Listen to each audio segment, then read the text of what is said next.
Are we ready? Okay, we're gonna start right now. Can I get? Oh, you made it! Hi!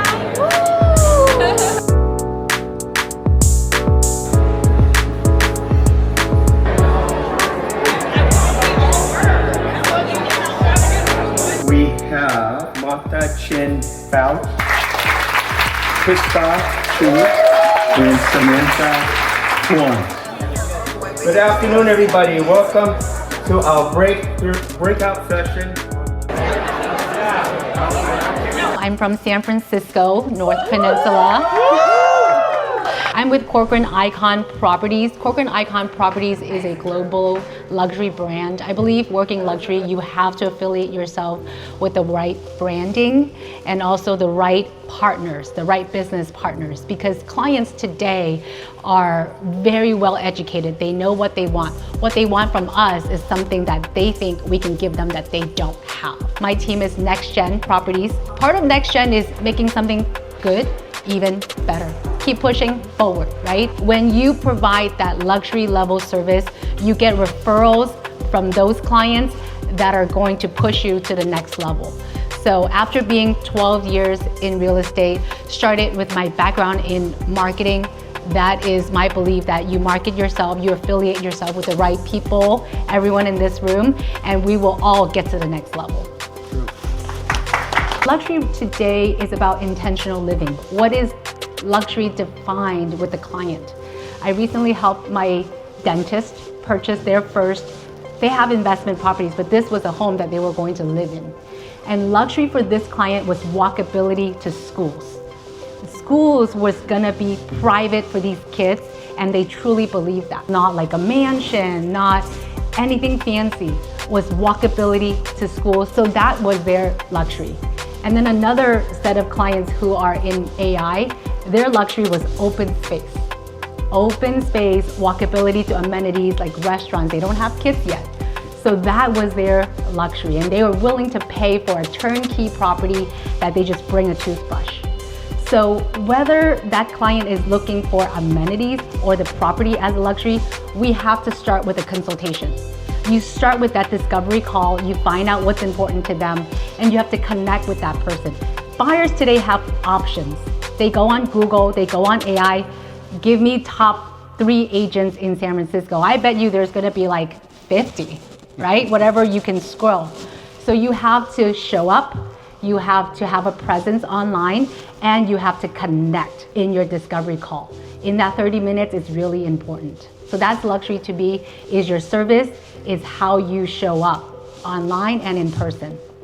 I think luxury is in your presence and how you take care of your clients, and also it's in the price point. Also grew up in a very rough part of San Francisco growing up.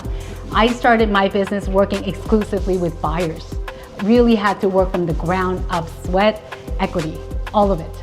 My very first sale were buyers that I met in an open house.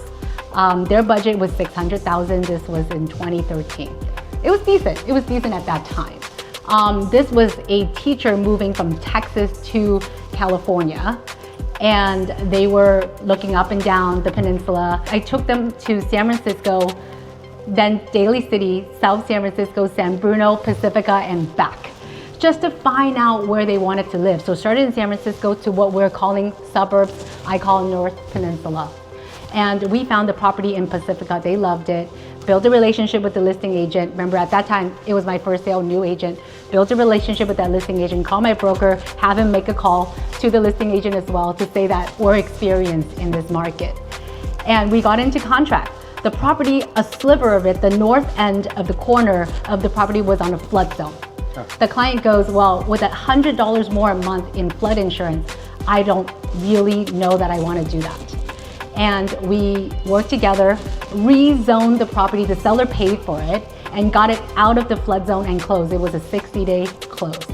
That client, after closing, talked to me and said, Samantha, we go to a lot of open houses, we meet a lot of agents, but we appreciate that you took us from San Francisco to 4 other cities and then back.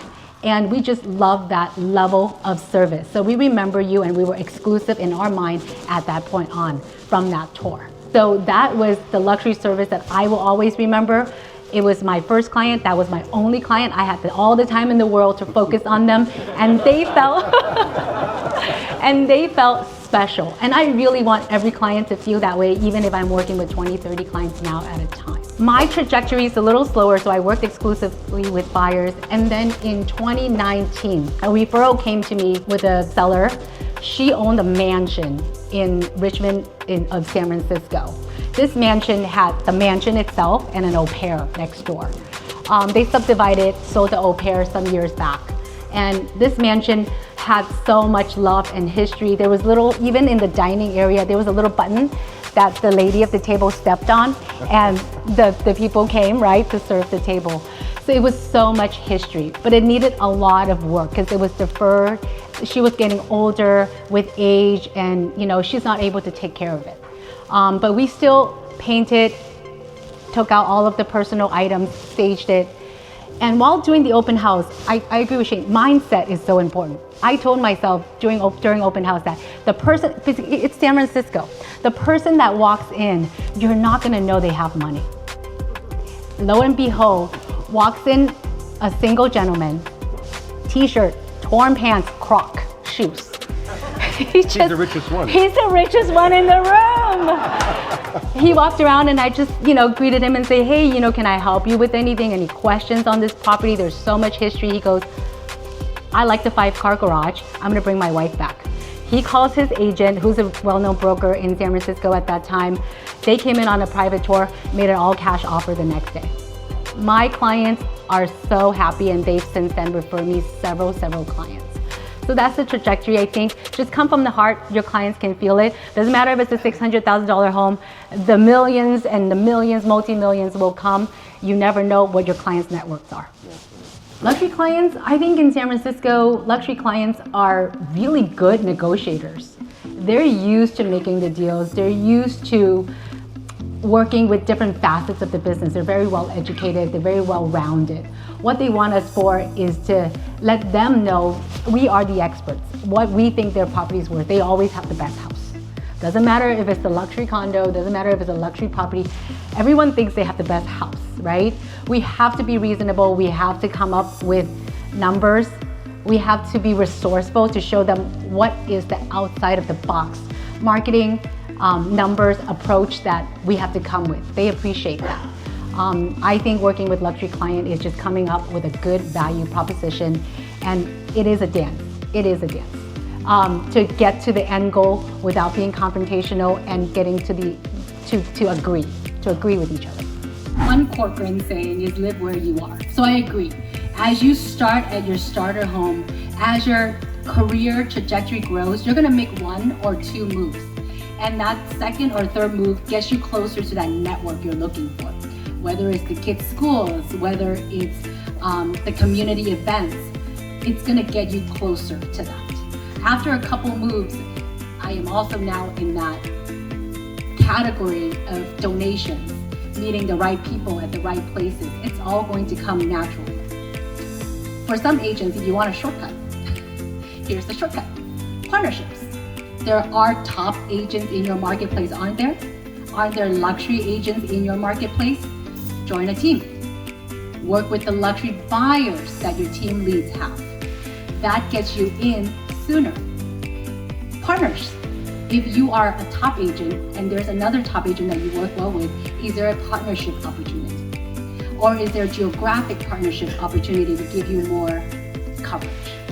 So I think those two are shortcuts to get you where you want to be sooner. And like myself, if you're willing to put in the hard work, one buyer at a time, you're going to get to where you need to be in time.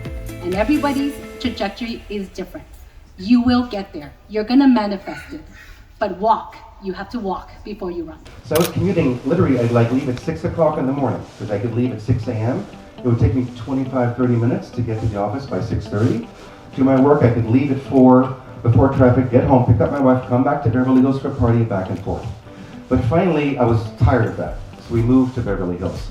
Now, I live there, we eat there every day, we shop there, the farmer's market, the regular market, everything is there. And when you're around the marketplace where you want to be in, people see you all the time. At the farmer's market every Sunday, people know it's a farm. You see the who's who. I've seen Madonna there, Diana Ross. I mean, every celebrity goes there. And just like regular people. You don't bother them, and if you know them, you say hello, but you gotta live and work where you wanna sell. You gotta be part of that lifestyle. Like I said, live it, work it, be part of it. Otherwise, it's gonna be tough. I agree. Cast a wide net. You just don't know where your consumers, where your clients are anymore.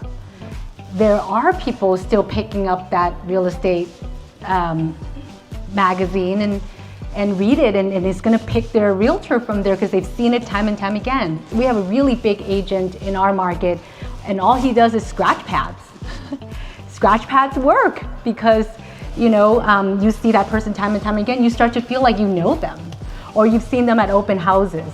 I do use a lot of social media and Instagram. I think today, if you're not on social media, no one can find you. My husband told me that. Hi. I just remember, like, I tell my husband, I'm like, I'm on the A-list top agent. I'm top 5 in San Francisco. I'm top agent. He's like, oh, really? I see all these other agents on my social media. I don't see you. I'm like, really? And he's like, no, you have to step up your game. I don't see you, then nobody sees you. So it doesn't matter how good you are. No one knows. That was my waking moment 3 years ago. And that changed my entire presence. And the phone is ringing more often. I used to rely so heavily on referrals. That still works for me. Yes, because I do text, I do call, I'm in touch with them on social media, they get gifts from me. I do all of it. I recently hired a content social media manager, and she's like, Samantha, you show up terrible online. Again, I can't do enough. So she's shaking it all up and making me super busy. So my team is growing. I've always been admin based. Now I have buyers agents that cover other grounds. So we're growing, we're hoping to grow in the right way. But yes, you have to show up online. Otherwise, even your husband doesn't know you do great work. The bottom line is you have to be everywhere, all the time, and you have to do it consistently. You can't say, oh, I'll do social media once this week. I post typically 3 to 4 times a day. 1 or 2 inspirational quotes every day, morning and night, and so many agents love those because we all have up and down moments every day. And I wake up in the morning, I always have a great morning, we'll just wake up and you're upset, or you're stressed out of a deal. I'm like, what's in my mind? How do I turn that negative thought into a positive? So I either write or I find a quote that means something to me, and I'll share it. And 4 or 5 times they feel, this is exactly what I needed today. This really helped me out. I was having a rough day. And they'll remember you. You've got to be memorable. Don't take too many ideas. Think, okay, what am I good at? What do I really love? Focus on that. Just focus on, if it's writing letters, write more letters. If it's doing social media posts, do that. If it's doing videos, do that. If it's calling on the phone every day, just think of what you do well and you love. And when you're in your element, people will feel that energy. And they're like, wow, I want to work with her. She's great. But think of who you are. Don't try to be anyone else. And be consistent. Thank you. How do you get educated on luxury market locally and globally? Evolving and learning. I love mastermind groups as well. Anytime I get invited to a mastermind group, I show up. It's on my calendar, I'm there. Because I love sharing and learning from other agents who's made it in this business. And we can share ideas and maybe network and send referrals to each other, depending on the market.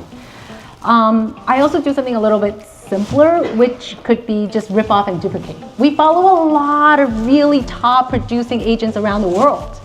And if I see something that I think is really groundbreaking, really good, I send it to my marketing team and I say, do it for me, but something different. Always add something different. Your spin, my spin. Let's not reinvent the wheel, but let's next gen, just make it a little bit better. Always learning, always evolving. Sometimes just watch TV shows, right? Like Selling Sunset. They have elaborate parties for a mansion, and we can scale that down a little bit to our market depending on the property, but it works. You can invite your past clients, that stays you top of mind. You can invite new clients that might sign a listing with you just to see what you're doing. You invite neighbors that gets your next listing. Perfect. You've got to get that one to get the many to come. So learn from everywhere.